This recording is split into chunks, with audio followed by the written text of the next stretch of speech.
Hello friends, Praveen का आपको प्यार भरा नमस्कार। इस नए वीडियो में आपका स्वागत है। हम हमेशा नई दिलचस्प कहानियां लेकर आते हैं। वीडियो शुरू करने से पहले एक रिक्वेस्ट, प्लीज पूरा वीडियो देखें। हो सकता है कि आप आज अपने दिन की सबसे अच्छी कहानी देख रहे हों। अगर आप बीच में छोड़ देंगे तो आपको कभी पता नहीं चलेगा कि यह क्या कहानी थी। अलिफ लैला की कहानी शुरू से देखने के लिए चैनल की प्लेलिस्ट पर जाएं। अब सुनिए आगे की कहानी।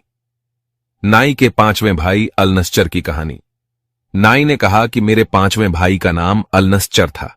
वह बड़ा आलसी और निकम्मा था।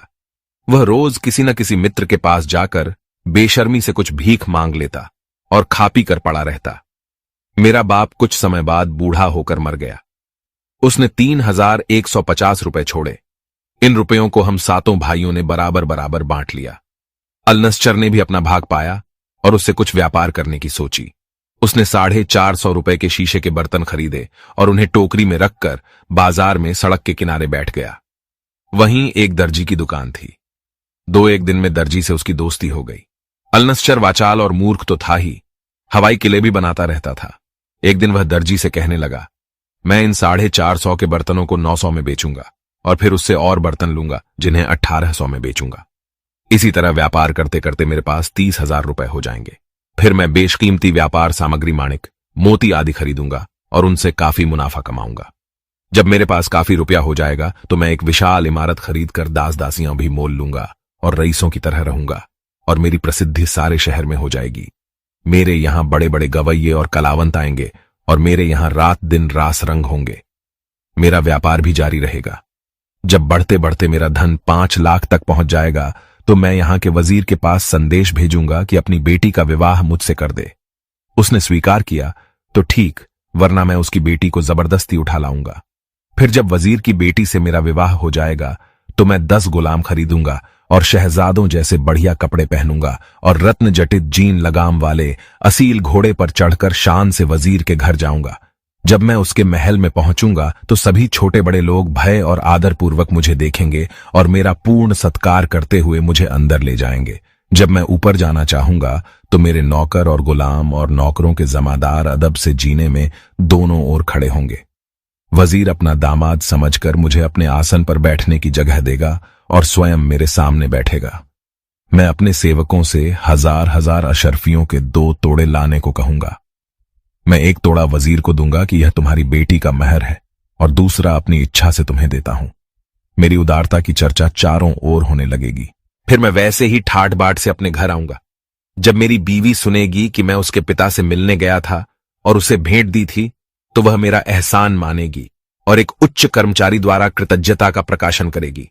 मैं उस कर्मचारी को बढ़िया इनाम दूंगा। कभी कभी मैं अपनी बीवी पर कृपा करके उसका संग करने के लिए उसके महल में जाऊंगा और वहां भी ऐसी गंभीरता से जाऊंगा कि दाएं बाएं किसी और निगाह न डालूंगा। मेरी बीवी, जिसका मुख पूर्णमासी के चंद्रमा की तरह होगा, बड़ी सज धज के साथ 16 श्रृंगार करके मेरे सामने आएगी तो मैं गर्व के मारे उसकी ओर आंख भी नहीं उठाऊंगा। फिर उसकी प्रधान नौकरानियां और सखी सहेलियां मेरे सामने आकर विनय करेंगी कि मालिक, आपकी बीवी, जो आपकी दासी के समान है, आपकी आज्ञा की प्रतीक्षा में है और आपके सामने खड़ी है। कृपा करके उसे अपने आगे बैठ जाने को कहें। मैं फिर भी उन्हें कोई उत्तर नहीं दूंगा। उन्हें इस बात का बड़ा हैरत होगा कि मैं उनकी ओर और अपनी बीवी की ओर देखता क्यों नहीं हूं। वे लोग बड़ी देर तक मेरे सामने खड़ी होकर मुझसे अपनी बीवी पर ध्यान देने के लिए अनुनय करती रहेंगी। फिर मैं एक कृपापूर्ण दृष्टि अपनी बीवी पर डालूंगा, लेकिन फिर निगाह फेर लूंगा। मेरे इस रवैये से मेरी बीवी की नौकरानियां और साथिनें समझेंगी कि मैं वैसे किसी बात पर नाराज नहीं हूं, लेकिन बीवी का जो साज श्रृंगार किया गया है वह मेरे मन का नहीं है, इसलिए वे उसे दूसरे कक्ष में ले जाएंगी ताकि उसका नए सिरे से साज श्रृंगार करें। इतने समय में मैं भी उठकर नए कपड़े पहन लूंगा। शयन कक्ष में जाने पर भी मैं अपनी बीवी से पूर्ण उपेक्षा का बर्ताव करूंगा। मैं उसकी ओर एक दृष्टि भी नहीं डालूंगा और उससे एक बात भी नहीं करूंगा। मैं पलंग पर उसकी ओर पीठ करके सो रहूंगा। मेरी बीवी रात भर इस उपेक्षा से दुखी होकर आंसू बहाती रहेगी और सवेरा होने पर अपनी माता यानी वजीर की बीवी से रो रो कर कहेगी कि मेरे पति ने रात में मेरे साथ गर्व और उपेक्षा का बर्ताव किया। उसकी मां उसे दिलासा देगी। फिर मेरे महल में आकर सम्मानपूर्वक मेरा हाथ चूमेगी और कहेगी कि जमाई राजा, मेरी बेटी पर इतना अत्याचार न करो कि उसकी ओर देखना ही छोड़ दो। उसका अगर कोई कसूर है तो बताओ, मैं उसे दंड दूंगी। वैसे यह तो कहने की जरूरत नहीं कि वह तुम्हारी दासी है और तब मन से तुम्हारी सेवा करना उसका कर्तव्य है। तुम उस पर एक बार तो कृपा दृष्टि करो, उसके इस अनुनय विनय का मुंह पर कोई असर नहीं होगा। फिर मेरी सास मेरे पास आकर मेरा पांव चूमेगी, मैं इस पर भी टस से मस नहीं हूंगा। फिर मेरी सास शराब का एक प्याला भरकर मेरी बीवी को देगी कि अपने पति को पिला दो, शायद इससे वह तुमसे खुश हो जाए। मेरी बीवी मेरे सामने आकर प्याला लिए बहुत देर तक भयभीत सी खड़ी रहेगी। फिर वह कहेगी कि आपको उसी भगवान की सौगंध है जिसने आपको इतना ऊंचा बनाया है कि इस दासी के हाथ से मद्यपात्र लेकर पिए। मैं उसकी इस बात को बदतमीजी समझूंगा और उसके मुंह पर एक तमाचा लगाऊंगा और उठकर उसके इतने जोर से लात मारूंगा कि वह दालान से नीचे गिर पड़ेगी। मेरा भाई अपनी कल्पना में इतना खो गया कि उसे अपनी स्थिति का भी ध्यान नहीं रहा। उसने उठकर उसी टोकरे पर, जिसमें उसके शीशे के बर्तन रखे हुए थे, जोर की लात जमाई। टोकरा सड़क पर जा गिरा और उसमें के सारे बर्तन टूट फूट कर बिखर गए। दर्जी, जो उसकी बकवास को मजे लेकर सुन रहा था, हंसते हंसते लोटपोट हो गया। उसने मेरे भाई से कहा, मूर्ख अभागे, तुझे मालूम है कि तेरी यह हानि क्यों हुई है? तूने इतनी सम्मानित और सुंदर औरत का जो अपमान किया, यह उसी का फल है। अगर मैं तेरे श्वसुर यानी वजीर की जगह होता तो ऐसी बदतमीजी पर तेरे 100 कोड़े लगवाता और गधे पर बिठाकर सारे शहर में घुमाता कि लोग तुझे दंडित अपराधी के रूप में जान जाएं। मेरे भाई को भी अपने माल की बर्बादी देखकर बड़ा दुख हुआ और वह रोने चिल्लाने लगा। बहुत से लोग उस समय जुमे की नमाज के लिए मस्जिद की ओर आ रहे थे। उसका रोना पीटना सुनकर वहां भीड़ इकट्ठी हो गई। लोग पूछने लगे कि क्या बात है। जब दर्जी ने उन लोगों को पूरा हाल बताया तो वे सब भी हंसने लगे और मेरे भाई का मजाक उड़ाने लगे। संयोग से उसी समय एक अमीर घराने की औरत पर्दे वाली सवारी पर बैठी कहीं जा रही थी और उस स्थान से गुजर रही थी। उसने सवारी रुकवाकर भीड़ के लोगों से पूछा कि क्या बात है, कौन रो रहा है और उस पर क्या विपत्ति पड़ी है। उन लोगों ने जल्दी में पूरी बात नहीं बताई, बल्कि कह दिया कि एक गरीब बर्तन वाला एक चबूतरे पर टोकरे में बर्तन रखे था। संयोग से ठोकर लगी और सारे बर्तन जमीन पर गिरकर चूर चूर हो गए। उस औरत को दया आई। उसने अपने एक सेवक को अशर्फियों की एक थैली देकर कहा कि उस बेचारे गरीब को दे आओ जिसका नुकसान हुआ है। सेवक ने वह थैली, जिसमें 500 अशर्फियां थीं, मेरे भाई अल नस्चर को दी। उसने थैली पाकर बड़ी खुशता व्यक्त की और उस दानी औरत को बहुत से आशीर्वाद देकर थैली लेकर अपने घर चला आया। कुछ ही देर में उसका दरवाजा किसी ने खटखटाया। उसने दरवाजा खोला तो देखा कि एक बुढ़िया खड़ी है। बुढ़िया ने कहा, बेटा, नमाज का समय हो गया है, मुझे एक लोटा पानी दो तो मैं वजू करके नमाज पढ़ लूं। मेरे भाई ने देखा कि वह काफी बूढ़ी है, इसलिए नितांत अपरिचित होने पर भी उसने उसे लाकर पानी दिया। बुढ़िया नमाज पढ़कर मेरे भाई के सामने आई और उसके सामने ऐसे झुकी जैसे नमाज में भगवान के समक्ष झुकते हैं, और फिर उठकर उसे बराबर आशीर्वाद देती रही। मेरे भाई ने उसके फटे कपड़े देखकर समझा कि यह भीख मांग रही है। उसने अशर्फियों की थैली निकाली और उसे 2 अशर्फियां देने लगा। बुढ़िया ने वे अशर्फियां नहीं ली।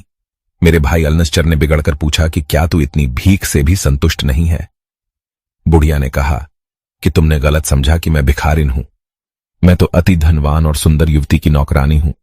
वह मुझे बहुत कुछ देती है और मुझे भीख की जरूरत नहीं है। मेरा भाई मूर्ख तो था ही, उस बुढ़िया के फरेब को न समझा और उससे कहने लगा कि हमें भी अपनी मालकिन को दिखाओ। इसके लिए वह उसे इनाम देने लगा। बुढ़िया हंसकर बोली, तुम यह इनाम रख लो और मेरे साथ चलो। तुम मेरी मालकिन को तो देखोगे ही। यह भी संभव है कि तुम्हारी सुंदरता देखकर वह तुमसे विवाह कर ले। ऐसा हुआ तो तुम वास्तव में तकदीरशाली हो जाओगे, असंख्य धन और अनिंद्य सुंदरी के मालिक। मेरे भाई ने अंदर जाकर अच्छे वस्त्र पहने और अशर्फियों की थैली लेकर बुढ़िया के साथ चला। बुढ़िया उसे एक बड़े विशाल और सजे सजाए मकान के सामने ले गई। उसके आवाज देने पर एक यूनानी दासी ने दरवाजा खोला। बुढ़िया ने उसे एक सुसज्जित स्थान पर बिठाया और अंदर गई। कुछ ही देर में एक अत्यंत रूपवती युवती आकर उसके समीप बैठ गई और उससे घुल मिलकर बातें करने लगी। उसने कहा, यह ऊपरी कपड़े उतारकर आराम से बैठो। अलनस्चर ने ऐसा ही किया। कुछ ही देर में वह युवती घर के अंदर यह कहकर चली गई कि मैं अभी आती हूं। कुछ ही देर में एक बड़ा लंबा चौड़ा हबशी हाथ में नंगी तलवार लेकर आया और गरज कर मेरे भाई से बोला, तू यहां मेरे घर में क्या कर रहा है? मेरे भाई की भय के मारे घिघी बंध गई। हबशी ने उसे तलवार के कई हाथ मारे जिससे वह गिरकर बेहोश हो गया। हबशी ने उसकी कमर से अशर्फियों की थैली खोल ली और आवाज दी कि नमक लाओ। वही यूनानी दासी एक कटोरे में पिसा हुआ नमक ले आई। नमक वह यह देखने के लिए मंगाता था कि उसका शिकार अगर मरा न हो तो वह उसे फिर तलवार मारकर खत्म कर दे। दोनों ने उसके घावों पर नमक छिड़का। मेरा भाई उनका उद्देश्य समझ गया था, इसलिए तकलीफ सहकर भी चुप होकर पड़ा रहा। हबशी और दासी उसे पूर्ण मृत जानकर थैली लेकर चले गए। कुछ देर में बुढ़िया फिर आई और मेरे भाई को घसीटती हुई ले गई और एक कोने में बने हुए गड्ढे में फेंक आई, जहां और भी कई लाशें पड़ी हुई थीं। मेरा भाई इस अरसे में तकलीफ की वजह से बेहोश हो गया था। गड्ढे में फेंके जाने के कुछ देर बाद उसे होश आया। वास्तविकता यह थी कि तकलीफ देने के लिए डाला गया नमक ही उसके प्राण बचाने और शक्ति देने का कारण बना। थोड़ी देर के बाद वह उस घड़े से निकलकर एक कोने में दबकर बैठा, फिर छुपता छुपाता मकान के दरवाजे पर पहुंचा। जो कुछ कहीं पड़ा मिलता खा पी लेता। 2 दिन बाद बुढ़िया फिर नए शिकार की तलाश में निकली तो यह मौका पाकर भाग निकला और मेरे पास आ गया और मुझसे अपनी सारी विपत्तियों का हाल कहा। महीने भर में उसके सारे घाव भर गए और वह पूर्णतः स्वस्थ हो गया। अब उसने बदला लेने की योजना बनाई। उसने एक बड़ी सी थैली बनाई और उसमें अशर्फियों के बराबर शीशे के टुकड़े भर दिए। फिर उसने बूढ़ियों जैसे कपड़े पहने और कपड़ों के अंदर तलवार छुपाकर हाथ में थैली लेकर निकल पड़ा। संयोग से एक गली में वही धोखेबाज बुढ़िया मिल गई। उसने बूढ़ी स्त्रियों के जैसे स्वर में उससे कहा, बहन, मैं फारस देश की रहने वाली हूं और इस शहर में नई आई हूं। मेरे पास 100 अशर्फियां हैं। मैं चाहती हूं कि उन्हें परख और तौल कर देख लूं कि पूरी और ठीक हैं या नहीं। तुम कहीं से मेरे लिए सिक्के तौलने का तराजू ला दो। उसने उत्तर दिया, बहन, तुम मेरे साथ चली आओ। मुझसे अधिक विश्वसनीय व्यक्ति इस शहर में कोई नहीं है। मेरा पुत्र सर्राफे का काम करता है। वह तुम्हारी अशर्फियां भली तरह तौल और परख देगा, लेकिन जल्दी करो, ऐसा ना हो कि वह घर से अपनी दुकान को चला जाए। वह पापिन मेरे भाई को उसी घर में ले गई जिसमें पहले ले गई थी। यूनानी दासी ने पहले की तरह दरवाजा खोला और मेरे भाई को अंदर ले जाकर एक अच्छी जगह बिठा दिया। बुढ़िया ने कहा, तुम यहीं बैठो, मैं अभी अपने बेटे को लेकर आती हूं। कुछ ही देर में उसका तथाकथित पुत्र यानी वही हत्यारा हबशी आया और कहने लगा कि भाई, मेरे साथ चलो। मेरा भाई अलनसचर बुढ़िया के वेश में उसके पीछे चल दिया। रास्ते में जब वह हबशी लापरवाह हो गया तो मेरे भाई ने तलवार निकालकर ऐसा हाथ मारा कि उसका सिर कटकर अलग जा पड़ा। अलनसचर ने उसका सिर और धड़ दोनों खींचकर उसी घड़े में डाल दिए। इतने में यूनानी दासी बर्तन में पिसा नमक लेकर आई, लेकिन बूढ़ियों के वस्त्र पहने नंगी तलवार लिए आदमी को देख बर्तन फेंक कर भागने लगी। मेरे भाई ने झपट कर उसे पकड़ा और उसका सिर काट दिया। दौड़ भाग और चीख पुकार सुनकर वह बुढ़िया भी वहां आ गई, लेकिन वहां का हाल देखकर जान बचाकर भागने लगी।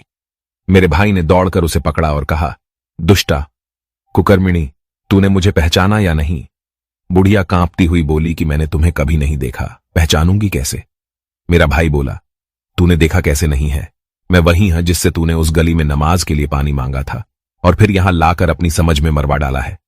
बुढ़िया हाथ जोड़कर और गिड़गिड़ाकर कहने लगी कि मेरा अपराध माफ कर दो, लेकिन मेरे भाई ने उस पर दया न की और उसके भी 4 टुकड़े कर दिए।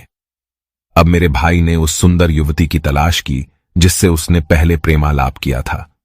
वह एक अन्य कक्ष में मिली और मेरे भाई को देखकर कांपने लगी। मेरे भाई ने उसे बेगुनाह जानकर उससे कोई कटु वाक्य न कहा, बल्कि सांत्वना दी और पूछा, सुंदरी, मैंने उन दोनों बदमाश स्त्रियों और हबशी का आखिर कर दिया है। अब तुम बताओ कि तुम कौन हो, कहां की रहने वाली हो और इन अत्याचारियों के फंदे में कैसे फंस गई? उसने उत्तर दिया, मैं एक धनी सौदागर की बीवी थी। यह बुढ़िया कभी कभी मेरे घर आती थी, लेकिन मुझे यह नहीं मालूम था कि यह कौन है और क्या करती है। एक दिन इसने आकर मुझसे कहा कि मेरे घर विवाह है, तुम उसमें शामिल होने के लिए चलो। इसके बहुत अनुनय विनय करने पर मैं इसके साथ बढ़िया बढ़िया वस्त्राभूषण पहनकर और 100 अशर्फियां लेकर यहां आ गई। यहां से इन लोगों ने मुझे अपने घर न जाने दिया और इसी हबशी के साथ सहवास के लिए मजबूर किया। 3 साल से मैं यहीं रहती हूं। इस हबशी से और इन लोगों के कुकृत्यों में बेबस्ता पूर्वक शामिल होने से मैं बड़ी दुखी थी, लेकिन कुछ कर नहीं पाती थी। मेरे भाई ने पूछा कि इन लोगों ने भोले भाले लोगों को मारकर कितना धन जमा किया है। उसने कहा कि धन तो इतना है कि तुम सारी आयु आराम से रह सकते हो। यह कहकर वह उसे कई कमरों में ले गई जहां पर कई संदूक मुद्राओं आदि से भरे थे। मेरे भाई की यह देखकर आंखें फट गईं। उस औरत ने उससे कहा कि तुम बाहर जाकर कुछ मजदूर ले आओ तो हम लोग यह सब यहां से उठाकर ले चले। मेरा भाई बाहर जाकर बाजार की तरफ दौड़ गया और कई मजदूर लेकर आ गया, लेकिन उसे देखकर हैरत हुआ कि इतनी देर में वह औरत संदूकों के समेत गायब हो गई। केवल एक कोने में अनुमानतः 500 अशर्फियों के मूल्य का सामान पड़ा हुआ था। मेरे भाई ने सोचा कि चलो, जो कुछ हाथ आया वही बहुत है, और मजदूरों से वही सामान उठवाकर अपने घर आ गया। दुर्भाग्य से मजदूरों को लाने के बाद उसने उस घर का दरवाजा बंद नहीं किया था, न बाहर जाने पर घर को ताला लगाया। इसलिए आसपास के लोग वहां आ गए और मजदूरों को सामान उठाए हुए जाते देखकर और घर को खाली पाकर काजी के यहां चले गए और उससे सारा मामला बता दिया। मेरा भाई अपने घर में एक रात निश्चिंत होकर सो रहा था कि कई सिपाही आए और उसे पकड़कर काजी के पास ले गए। काजी ने उससे पूछा कि यह सामान कहां मिला। उसने कहा कि मैं ये सारी बातें सच सच आपको बताऊंगा, लेकिन आप ये आश्वासन दें कि मुझे दंड न दिया जाएगा। काजी ने कहा, सच बोलने पर मैं तुझे दंड न दूंगा। इसलिए मेरे भाई ने सारी घटनाएं उसे आद्योपांत बता दी। काजी ने अपने सेवकों को भेजकर मेरे भाई के घर से सारा सामान उठवा मंगाया और उसे अपने घर भिजवा दिया, और उसमें से मेरे भाई को कुछ भी नहीं दिया। इसके बाद उसने मेरे भाई अलनश्चर को 2-3 साल के लिए शहर से निष्कासित कर दिया, ताकि वह खलीफा के पास जाकर उससे काजी की शिकायत न कर सके। मेरा भाई बेचारा उन 2-4 अशर्फियों को लेकर, जो उसकी जेब में पड़ी थीं, शहर से बाहर निकला और एक ओर को चल दिया, लेकिन दुर्भाग्य ने यहां भी उसे धर दबाया। 2-3 दिन बाद उसे डाकुओं ने घेर लिया। वे उसका सारा धन, यहां तक कि पहनने के कपड़े भी लूट कर ले गए। मुझे मालूम हुआ तो मैं कुछ कपड़े और रुपए लेकर अपने भाई की खोज में निकला और कुछ दिनों बाद उसे खोज निकाला। उसे वस्त्र और रुपए देकर मैं उसे छुपाकर शहर में ले आया और अपने घर में लाकर रखा। इसके बाद मैं बराबर उसका भरण पोषण करता रहा था। इस वीडियो में कहानी यहीं तक। आगे के लिए आपसे मिलते हैं अगली वीडियो में। ऐसे ही और भी ढेरों मजेदार कहानियां, हैरान कर देने वाले किस्से, अनसुलझी घटनाएं, रहस्य और जानकारियों के लिए अभी हमारे चैनल को सब्सक्राइब करें। आपको ये वीडियो पसंद आया हो तो लाइक जरूर कीजिए और शेयर कीजिए। नोटिफिकेशन के लिए राइट साइड जो नीचे बेल आइकन है इसको दबा दें, ताकि लेटेस्ट अपडेट आपके पास सबसे पहले पहुंचे। तब तक के लिए हंसते रहिए, मुस्कुराते रहिए।